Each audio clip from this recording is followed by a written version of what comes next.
இந்த செங்கோட்டையன் வந்து அதிமுக வந்து எம்ஜிஆரால் உருவாக்கப்பட்ட ஒரு கட்சி. அதுக்கப்புறம் ஜெயலலிதாவால் பராமரிக்கப்பட்ட ஒரு கட்சி.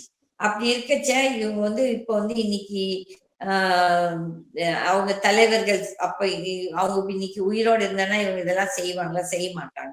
அப்போ அவங்களுக்கு சந்தர்ப்பவாத அரசியல். இப்ப இந்த 70 வயசு 80 வயசுக்கு மேல இந்த செங்கோட்டையன் என்ன அரசியல் பண்ணி என்ன கொள்ளாடிக்கிறது தானே. இந்த சம்பாதிச்ச கொள்ளாடிச்சதை வந்து காப்பாத்திக்கணும், இல்லாட்டி இன்னும் கொள்ளாடிக்கணும் தான் இவங்க அரசியல் போறாங்க. ஸோ இவங்களுக்கெல்லாம் ஒரு பற்று, ஒரு மரியாதை, ஒரு பிரின்சிபிள்ஸ், ஒரு இதுக்காக நம்ம வந்து மக்களுக்கு எதுக்கு பாலிடிக்ஸ் போறோம்? It's a social work. சொசைட்டிக்கு நம்ம வேலை செய்யுது. பட் வந்து மக்களுக்கு சேவை பண்றதுக்கு யாருமே வரல.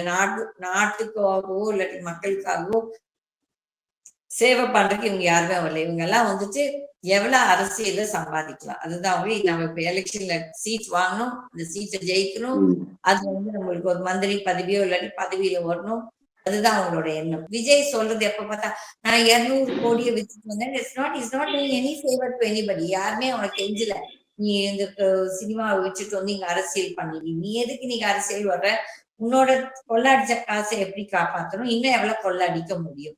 அப்ப வந்து அங்க 200 கோடி தான், இங்க வந்து 2 லட்சம் 3 லட்சம் கோடி. அப்ப இது வந்து எவ்வளவு 100 டைம்ஸ் மோர் தென் அந்த சின்ன பிச்சை காசு. ஓகே.